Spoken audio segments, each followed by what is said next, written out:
Bhagavate Vasudevaya.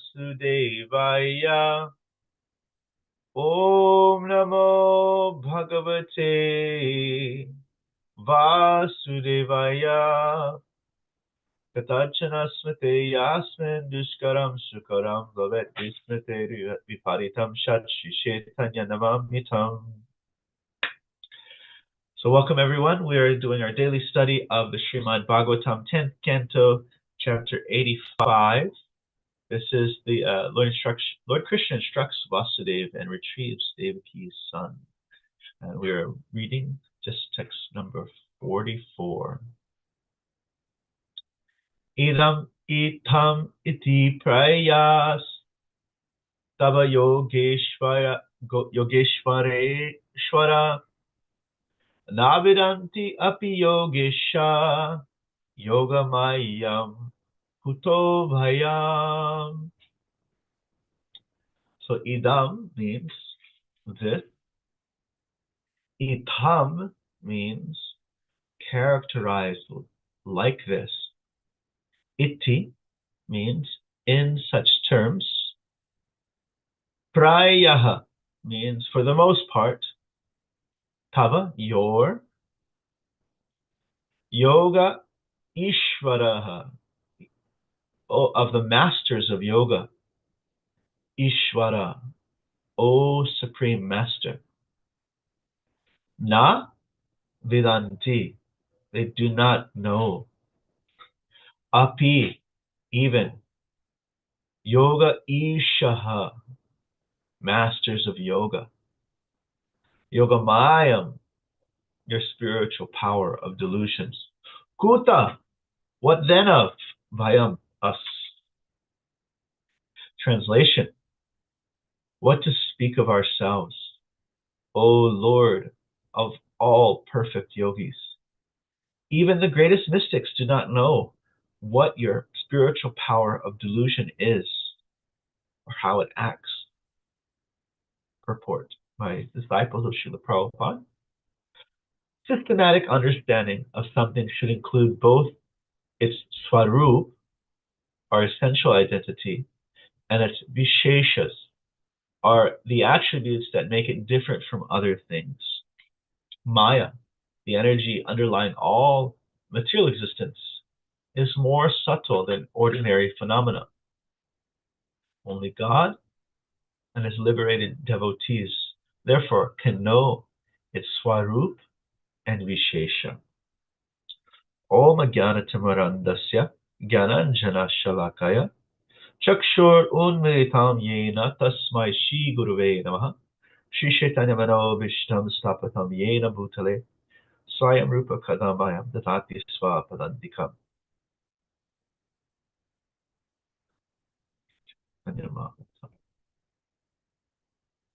Once again, idam itam iti prayas tava yogeshvareshvara navidanti api yogesha yogamayam kuto bhayam.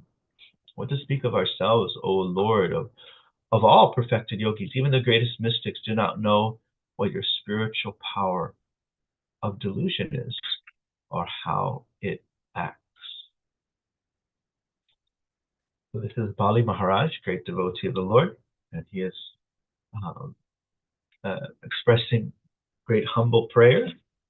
And he's saying that nobody can understand. He doesn't say, right in the purport, it says only God and His liberated devotees can know its swarup and vishesha. But Bali Maharaj is not claiming to have any understanding. I can't understand. And you find that actually Krishna's, all of his activities are, and his Maya, the activities of his energies, completely bewildering. Now, if we just think of one living entity, so you have one living entity, and then that living entity has millions of years, millions of even lifetimes of karma. Not only millions of lifetimes of karma, but he had millions of lifetimes of kama, the seeds of desires that are there. And how his life is set up that he's getting all these reactions of different desires and the results of different deeds. It's completely bewildering. How does someone keep track of every little thing? Now it becomes exponentially bewildering if you consider, okay, I have my karma, and then Adipurusha, maybe Adipurusha doesn't have any karma, but somebody else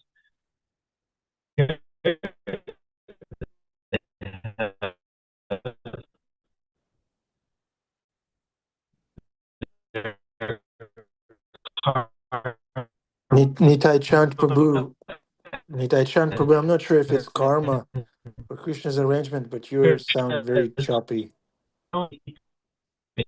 track. Is it just me? His system is keeping track of everyone's the Yeah, results of it's everyone's yeah. deeds. apparently frozen. Nitai Chand, Hare Krishna. Can you hear us? I think we've lost him. I lost him, yeah. No, he's still connected. He bounced back. Back? Yes, you're back, Prabhu. Thank you. Hare Krishna. Okay, let me try it. Okay.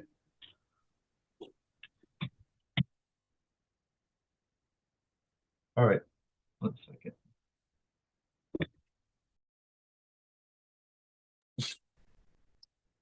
Okay. Unmute. So I'm gonna go to the living room because the house is there's like there's metal underneath the drywall, and it makes the internet not so steady in the bed. But I left my selfie stick like a week and a half ago at the Brooklyn Temple, and so I didn't have anything to hold it up. So we were talking about Maya and Krishna's energy. So so Krishna. No. Krishna's energies are keeping track of all the reactions of our past deeds. And this is interacting with the past deeds of another living entity, but not just one other living entity, millions of living entities, and everything is being arranged accordingly. It's like a intense spider web, but a spider web is flat.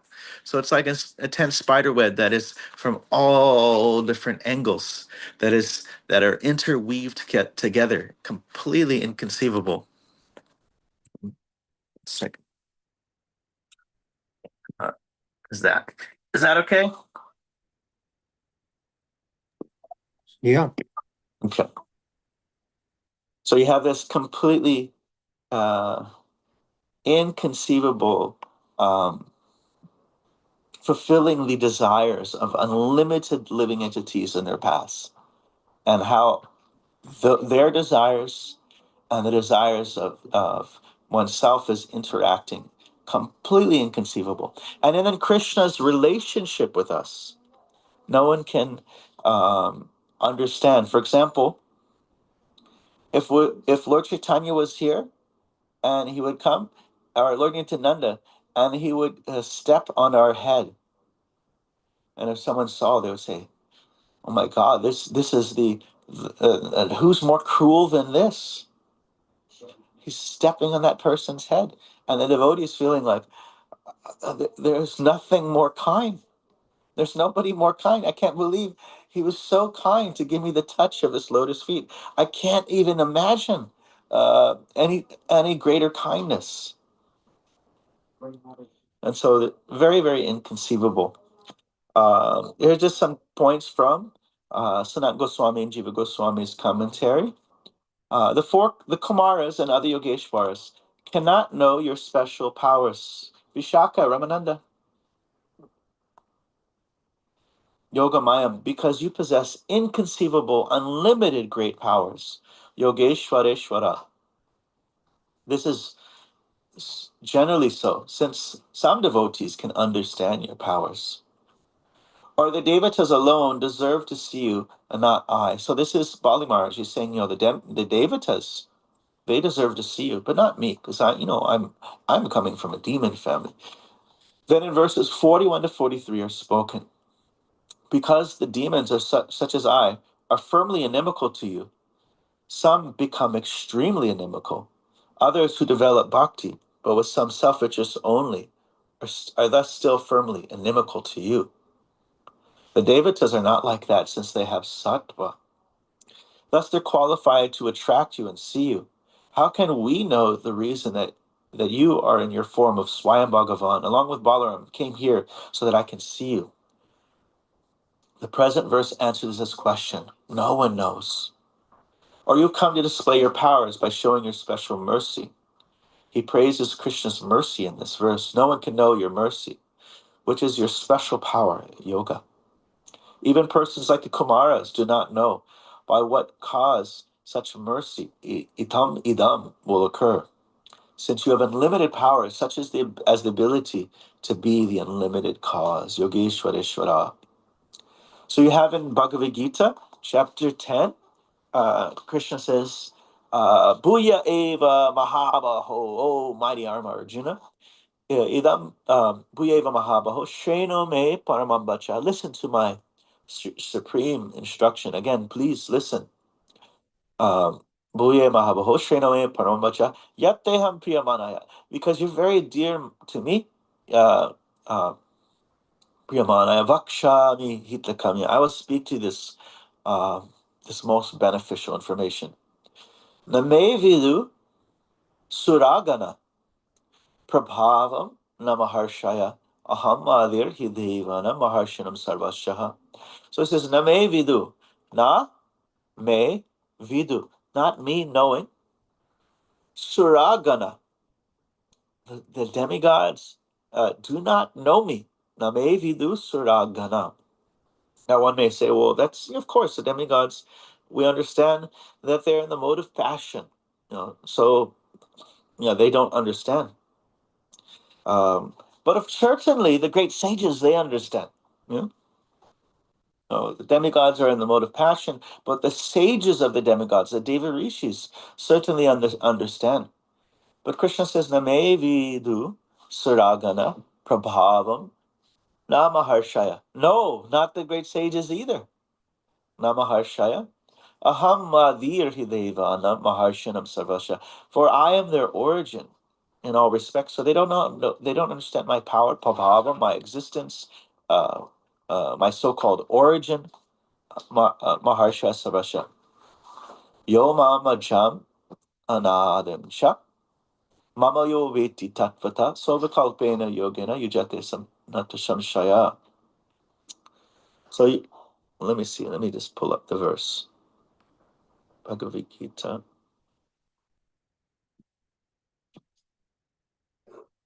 Chapter 10.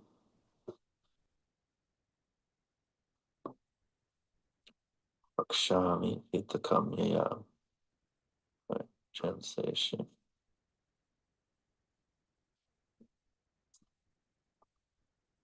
Oh, no, Yomama Jamanadam, Chav Vitilokam Mahesharam. Asamoda Samarte, Susava Papai Pramochate. So he who knows me as unborn, as beginningless, as the supreme Lord of all worlds, only he, undiluted among men, is free from all sin. And then he presents all these different qualities.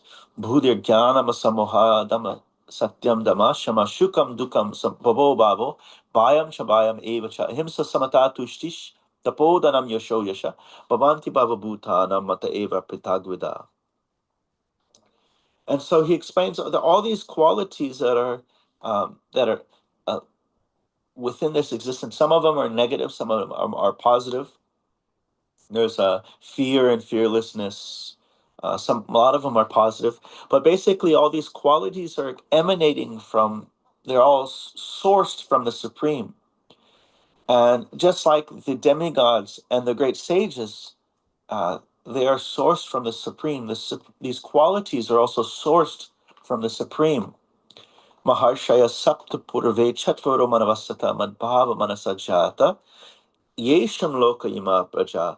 So this is the seven sages, the seven great rishis, the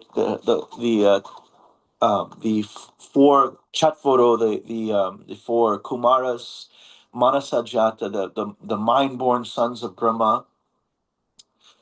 These all are actually born from me, and he's not only the demigods and the sages are coming out of him; they're sourced from him.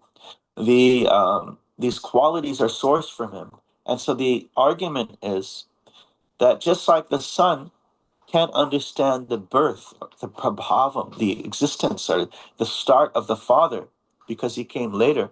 So similarly, the qualities of this world, intelligence, knowledge, freedom from doubt, forgiveness, truthfulness, control of the senses, those things cannot reveal Krishna.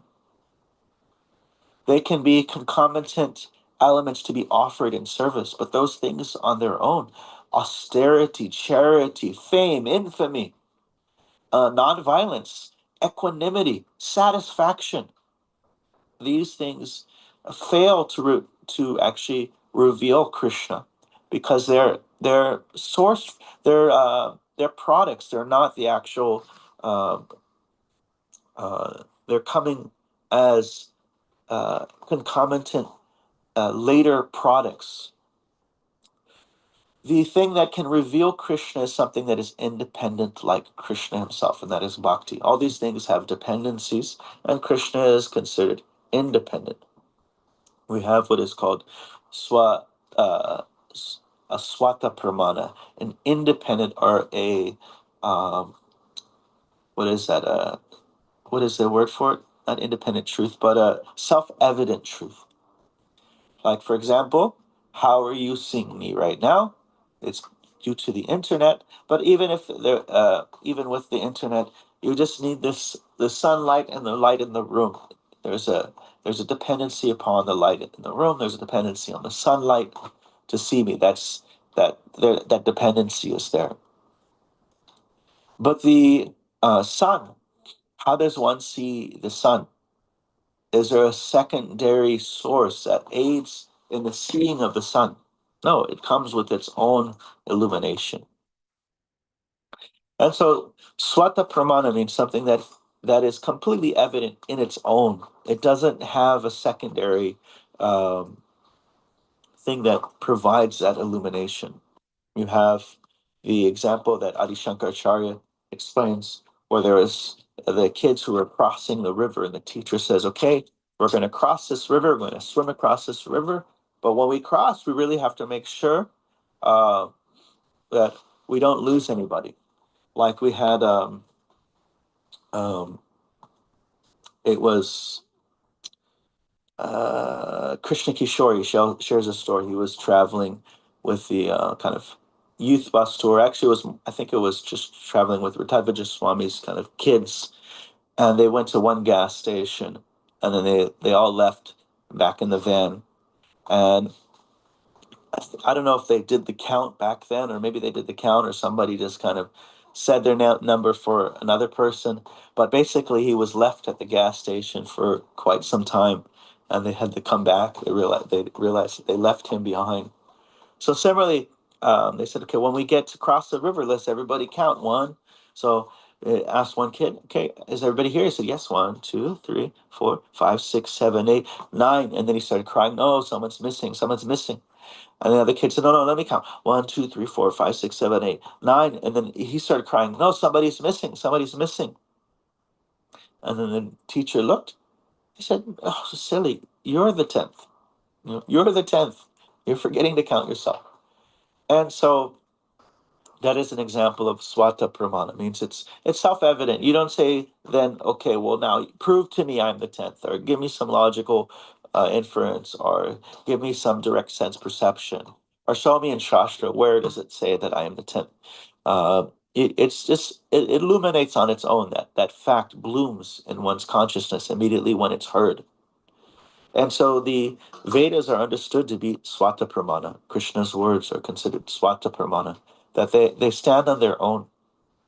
And the first thing we can understand is that we're consciousness. We can even understand this in the very beginning just by a little bit of mindfulness. Like we said that There's a Jnana Yoga, then you have Ashtanga Yoga, and then you have Bhakti Yoga. So Jnana Yoga, by the process of Jnana Yoga, one can understand, just a little thoughtfulness, one can understand that there's consciousness behind everything.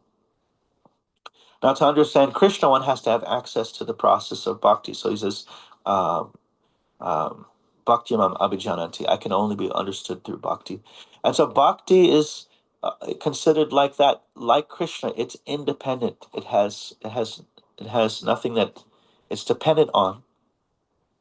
The question of how does one begin bhakti is brought up in Vishwanath Chakravarti Thakur's book, which is called the Madhura Kadambini.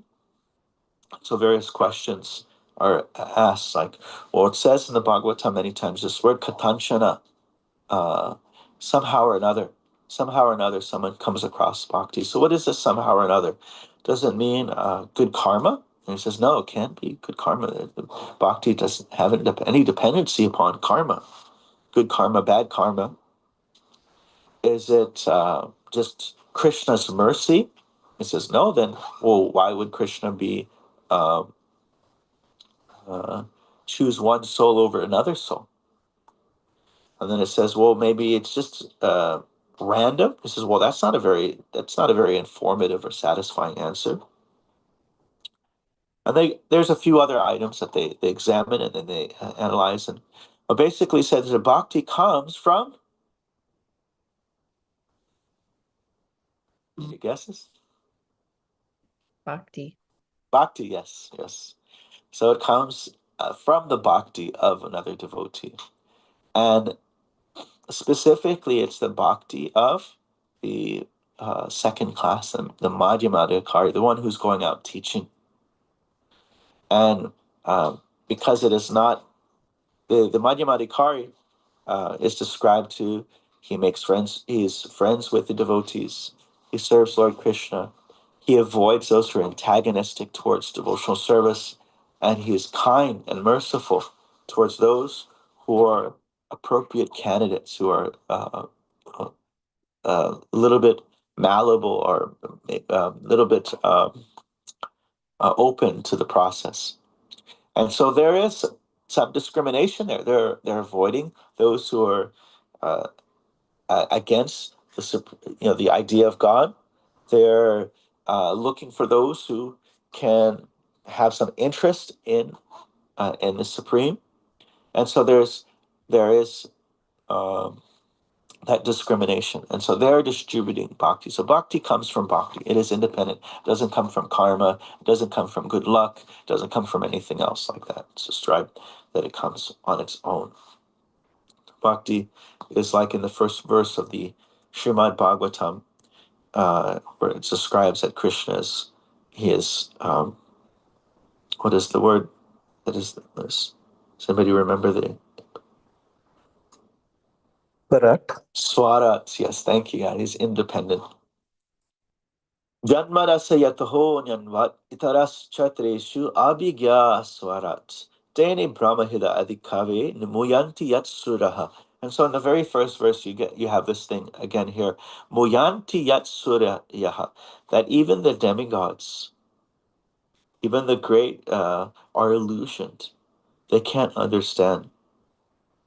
Tejavari mridam yato vinimayo yatrachi sargam sha. Dhamna Swaina Sada Nirasta Kuhakam Satyarham Param Dimahi. O my Lord, Sri Krishna, son of Vasudev, all pervading personality of Godhead, I offer my respectful obeisances unto you. I meditate upon you, Lord Sri Krishna. I meditate upon Lord Sri Krishna because he is the absolute truth, the primeval cause of all causes of the creation, sustenance and destruction of the manifest universe.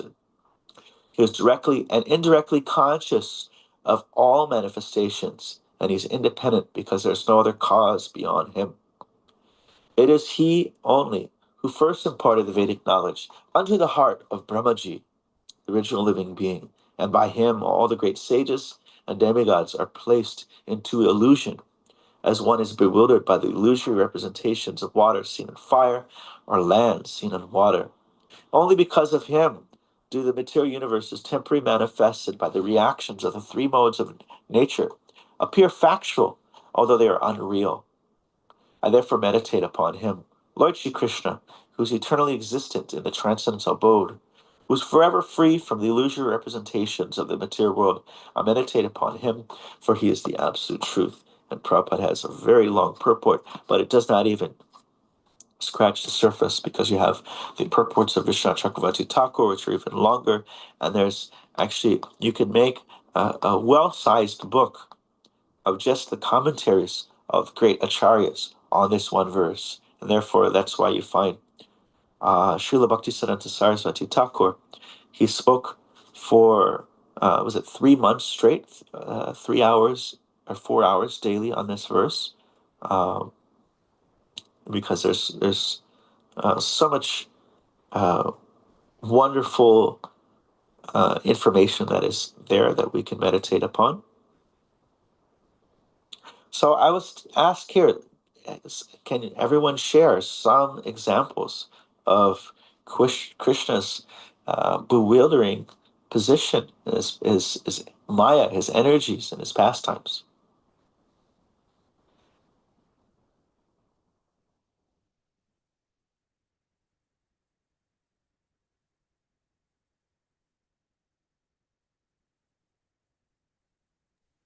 Like when he We're waiting for expanded you. into all the cowherd boys, and that was pretty bewildering. When Brahma tried to steal them, and he became all the calves and all the boys. And Balaram didn't know. That's also really Yeah, bewildering. super bewildering. And we were just reading. We're about to go into the marriage of Subhadra. And it's described that, Arjuna is in disguise as a sannyasi, and Balaram doesn't know. His own brother duped. Yeah. So mysterious. And Arjuna duped Balaram. He was a sannyasi in disguise. Subhadra picked it up, though. She picked it up. He was like, why, this sannyasi looks very handsome. Why does he have scars all over his body? He looks a little too heroic to be a sannyasi. Thank you, Menu.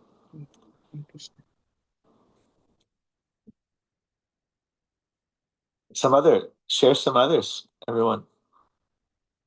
Prabhu, how about when Krishna reveals the universal form in Bhagavad Gita?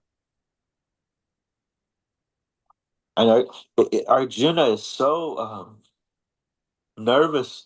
And if you just chant that chapter, if you start chanting that chapter, you start to the way the verses, you can feel it's like very anxious. It's got like this anxious quality to it. Arjuna is just sweating, and please kindly just show your forearm form and your two arm form. Please, I can't handle this. I know it's described that when the Pandavas would fight, that in battle, an ordinary human being couldn't even see their fighting. It was so ferocious. It was such a sight that it would cause people to faint. But here's Arjuna. He's almost to a faint just seeing the universal form of the Lord. Thank you.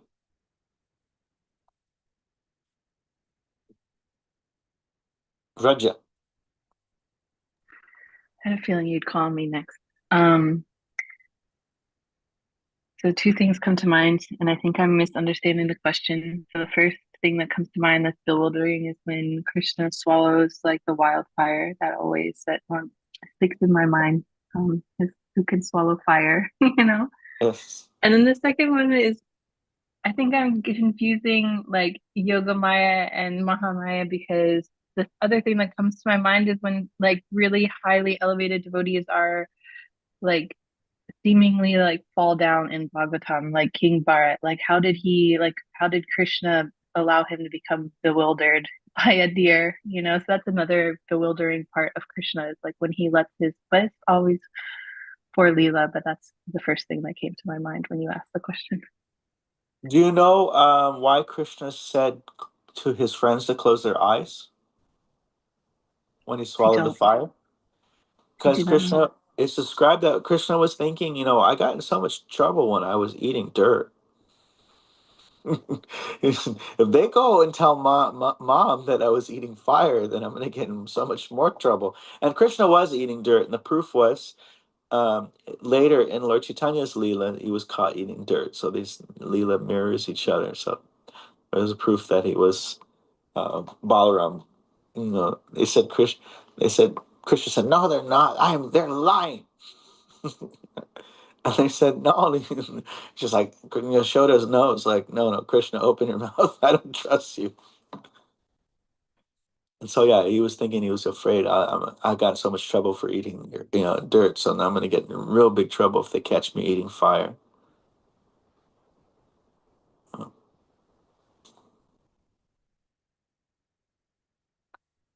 Amriti Kishori.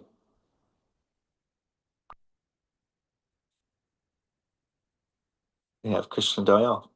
Krishna Daya. Krishna bewildering Akrura. So Akrura, while taking Krishna and Balram back to Mathura, so they are both in the Akrura stops by to perform his Sandhya, and then when he takes deep into the river, so he sees Krishna and Balram inside also, and then when he comes out, he sees them on the chariot also. So something like that. Nice. And then you have the one that makes Narada like crack up laughing is when when he's visiting, and that whole pastime is extremely bewildering. Like for example, when Krishna got married to the 16,100 queens, these queens, all their weddings happened simultaneously, and at every wedding was Vasudeva and Devaki and all the associates of Lord Krishna simultaneously. So not just Krishna was expanded, all of his associates were expanded 16,100 times to be at each wedding simultaneously. But the one that made Narada laugh is that the Kshatriyas, sometimes they do some NSA stuff. They dress up in disguise, and they go into the kingdom and they observe their citizens as pretending to be one of the other ordinary citizens, and they see what are the complaints, what are the you know that um, and so Narada went and he saw Krishna in disguise in his kingdom, and he thought it was so funny because Krishna's already in everyone's heart. He's already there, spying on everybody. He's already there in everyone's heart, observing everything. But there is he, in a funny disguise, like observing his citizens. So that was quite. We got Vijay Krishna, hand raised. Yes, Prabhu, can you hear me? Yes. Yes, in the beginning of chapter 5 of Bhagavad Gita as it is, and this chapter is entitled Karma Yoga, Action in Krishna Consciousness. The first text goes as follows, quote, Arjun said, "O Krishna, first of all, you ask me to renounce work, and then again, you recommend work with devotion. Now, will you kindly tell me definitely which of the two is more beneficial?" So I take this first shloka of chapter 5 as non-different from Arjun feeling bewildered because of what was spoken in the previous 4 chapters. That would be my contribution. Yeah, we find that Arjuna says we use in the English translation says equivocal instructions, which is a polite way of saying confusing instructions. What you're saying is just confusing me. Can you please just help me out? I can't understand it. Please help me out.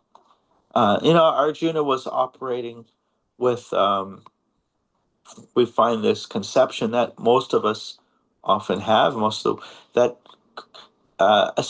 real spiritual life means uh, walking away from everything, and a sense of of a disengagement of this world. And Krishna is explaining, actually, no, you're fully engaging in this world, but detached to the fruits, and then everything is being done as an offering unto me. And so that was a bit of a foreign concept, because not only the people of this world, but even the understanding that Arjuna was expressing was that he was seeing mainly spiritual life as a disengagement.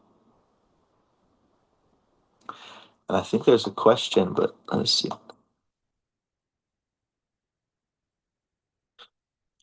Difference between part and parcel to expansion of the Supreme. Part and parcel, that's the term that Prabhupada uses for the jivas, isn't it? And expansion means Krishna's direct form. So I believe the Sanskrit would be Shwamsa and Vibhinamsha, divided form, and his own form. And so that's in Bhagavad Gita, Sharidam Yat Mevam Sho Jiva Loke, Jiva Bhuta Shanatana.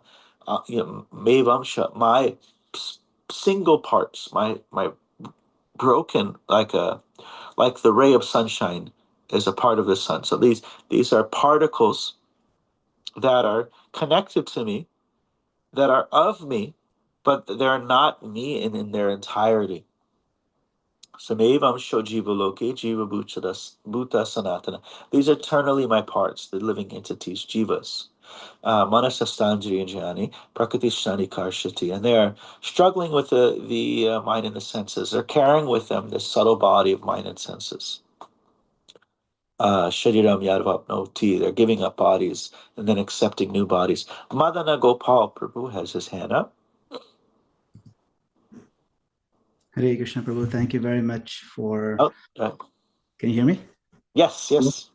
You like manifested from the temple, like Radharaman. First it was just a temple, and then boom, your face appeared. Yes. Yeah. So you can hear me, right? I mean, yes. After Krishna Prabhu, I have to say, can you hear me too? Okay. I like your point. 2 points that you make very beautifully. One is the independence of bhakti, and the other is the bewilderment of even great suras. Narada Bhakti Sutra, bhakti itself is defined as satantra, ultimately independent, beyond the jurisdiction of material logic, ritual, qualification, different from karma or jnana, which requires specific, qualifications. But bhakti manifests purely by the grace of the Lord in the hearts of the devotees, because it's not a material process, like you said. It's the Lord's own Hladini Shakti, his internal potency, and cannot be achieved on merit.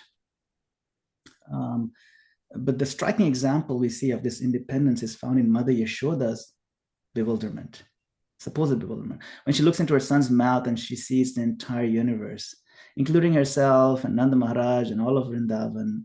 And for a moment, just a brief moment, her maternal love, her Vatsalya Bhakti, is shaken by this glimpse of Krishna's divinity. But rather than becoming absorbed in the awe and reverence part of it, her innate affection reasserts itself. And she embraces Krishna again as her small son. That's the independence of bhakti. It even overrides that part where Krishna says, Muhyanti yat suraya. So bhakti is even more independent than that. In that sense, bhakti is also just as swarat, as Krishna is swarat in that verse. So the bhakti can override the Lord's own display of majesty, bewildering his devotees, not by ignorance, but through deep transcendental love. So bhakti does not follow logic, does not follow ritual, does not follow hierarchy. It's a descending current, a powerful current of divine mercy, choosing hearts prepared with humility and sincerity, not worldly qualification. That's the mystery and the beauty of bhakti. Just want to say those words. Hare Krishna. Oh, thank you. That was great. That was wonderful. We got Venu Maduri. I was just sending hearts. I didn't mean to raise my hand. Oh, okay. So you have there's this prayer. It says, "Where was Dhruva's maturity?" And he was just a child. Where was Gajendra's knowledge? He was just an animal. Where was Kubja's beauty? Where was Sudama's wealth? Where was Vidura's noble birth? And where was Ugrasena's chivalrous strength? Only bhakti. Only bhakti. And you reminded me of in the Bhagavad Gita, it describes it says, "Now I'll give you divine eyes to Arjuna." And our acharyas actually explain that Arjuna's eyes were given a downgrade. His eyes were given a downgrade to demigod eyes, divine eyes, daiva. That his eyes, he was already seeing Krishna face to face as his best friend. So his eyes had to be downgraded to the vision of the demigods to see this universal form. Some more.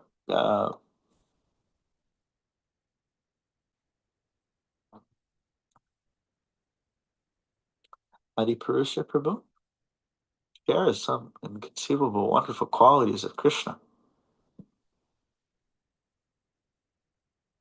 You're muted, though. Still muted. Krishna? Hare There Krishna? You can hear us okay? Yes. Yeah. So one of the questions that came up in the class was, why did somebody get the mercy and somebody doesn't? Is it random or whatever? But as far as we understand, Krishna is knocking on everybody's door. And there's that painting in the Christian tradition of Jesus knocking on the door. And if you look at the painting carefully, it's the knocking on the door of the heart. There's no doorknob on the outside. You ever see that? Mm. Hello? We have to open the door from the inside, but he's there for everyone at all times, if we allow him entrance. How wonderful is Krishna? Thank you. Jeffrey Ackley. Hmm? Jeffrey, share some. Hare Krishna.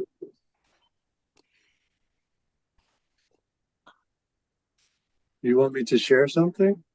Yes. I was just writing down your point about the downgrade in Arjuna's eyes. I thought that was an interesting way of looking at it. Yeah, I hadn't heard that before. But I do see a question in the chat that I think is somewhat related and interesting to address. The difference between us being part and parcel of Krishna and the expansions of the Supreme Lord. That's a kind of a nuanced question, I think, that that was put in the chat by Sadhvi. And when Krishna expands, it's 1 minus 1 is 1, like Ishopanishad. Krishna separates and makes another form of himself. That's a complete form. We have this word Prabhupada uses is, what is the word that he uses? What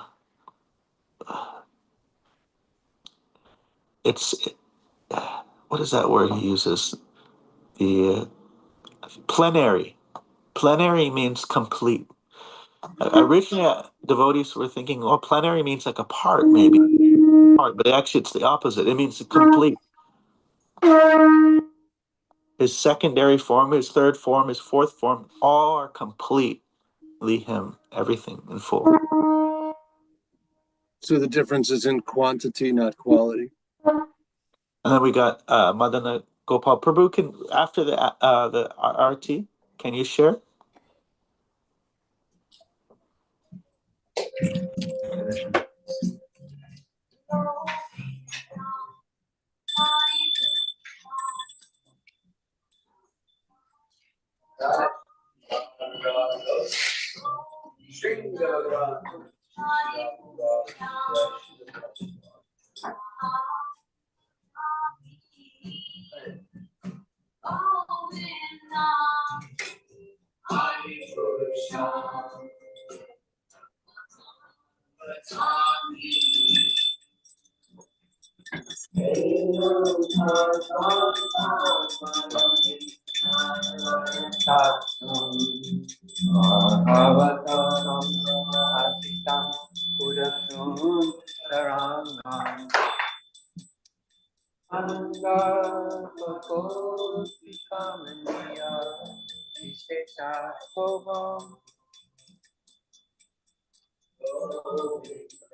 Our spiritual master is the ocean of master. Then into the pool of the water master. Oh, masters, mercy. Give us the shade of the lotus feet. Famous and red all over. Show up the lotus feet.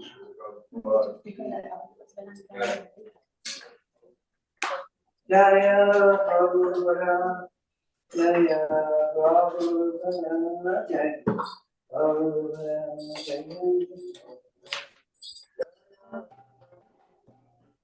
Haribol. Hare Krishna. Jeffrey Eckler, do you think your eyes were downgraded by Krishna? Mine were, as I was looking at Maya too much. I don't know if my eyes could be much more degraded, to be honest. Jai.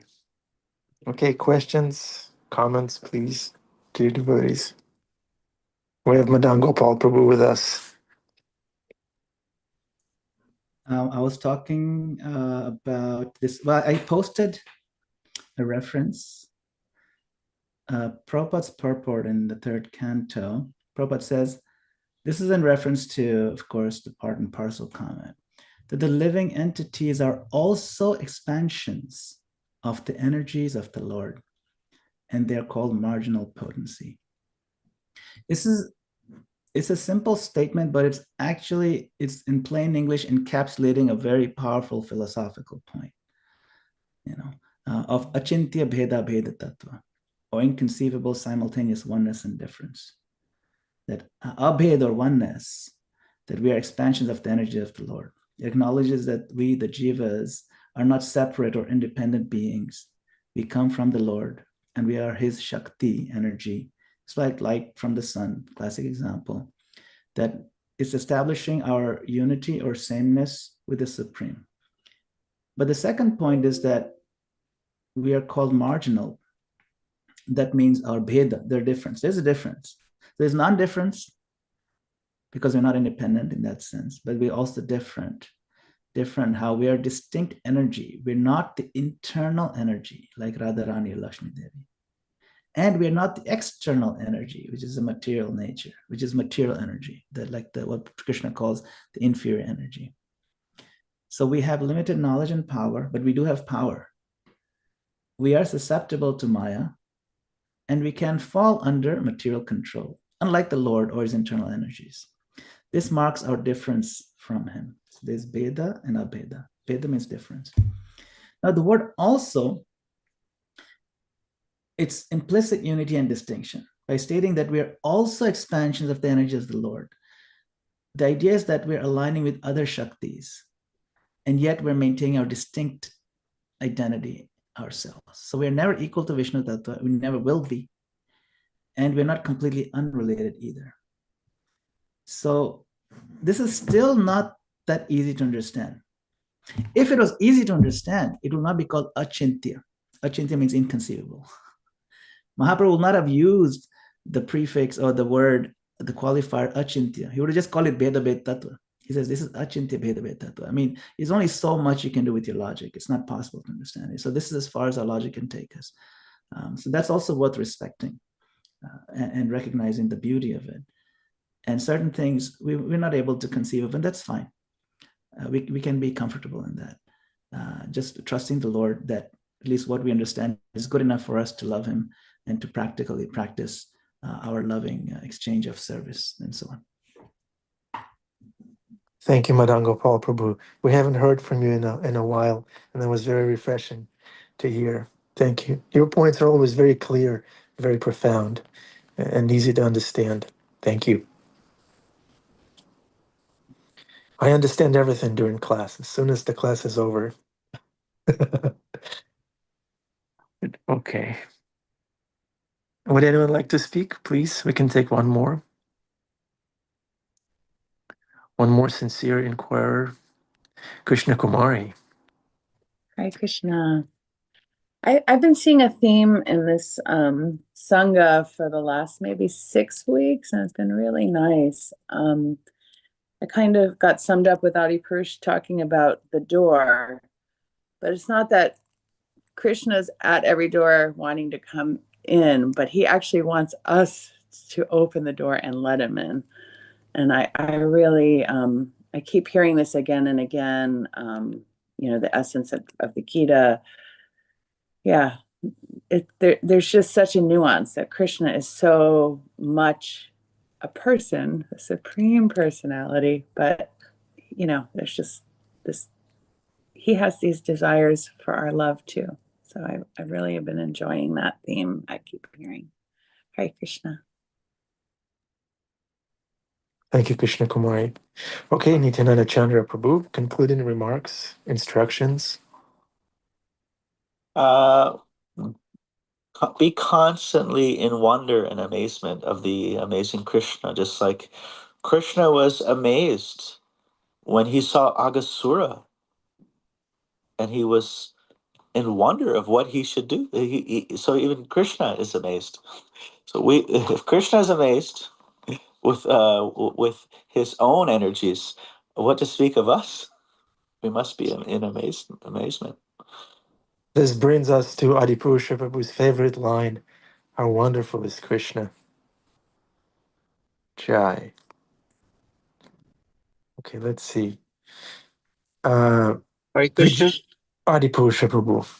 Yeah, I just We wanted to already make said it. You don't have to say anything. It's a joke. Please say. Please speak. Please speak. I'm sorry. a couple of days ago, Krishna Kumar Mataji came out to help with prasad distribution. And I have to remark, I've seen a lot of people distributing prasadam, but she was literally lighting people up. You know, she was at the front end of the table, and the first person comes to get khichdi is the first thing they're serving out. So she was serving out there. And I could see that she was just so exuberant and loving in the way that she was giving the prasadam. Prasadam is important, but the person distributing is also very important.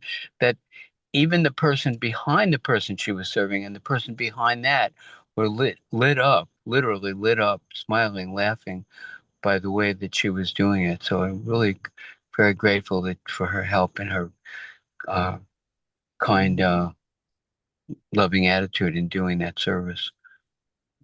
Hare Krishna, Gauri Prabhupada. Krishna Kumar is like that candle from Brahma Samhita. Lighten up other candles. Thank you, Krishna Kumari. Jai. All right. Okay, Mitravinda Didi, please unmute yourself and say Hare Krishna. This will be the end. Hare Krishna. Dear devotees, please set my obeisances over Shri Prabhupada. I just wanted to say that I love Krishna Kumari. She was my Bhaktin weekend away roommate, and she's still amazing, and I love hearing wonderful things about her, so thank you for sharing. And it's so wonderful to have you in this community, Krishna Kumari. Hare Krishna. Thank you, Mitravinda Devi. Thank you Jai. very much. Okay, Nityananda Chandra Prabhu ki jai. Srimad Bhagavatam ki jai. Krishna Kumari Devidasi ki jai. Thank you very much. Hare Krishna.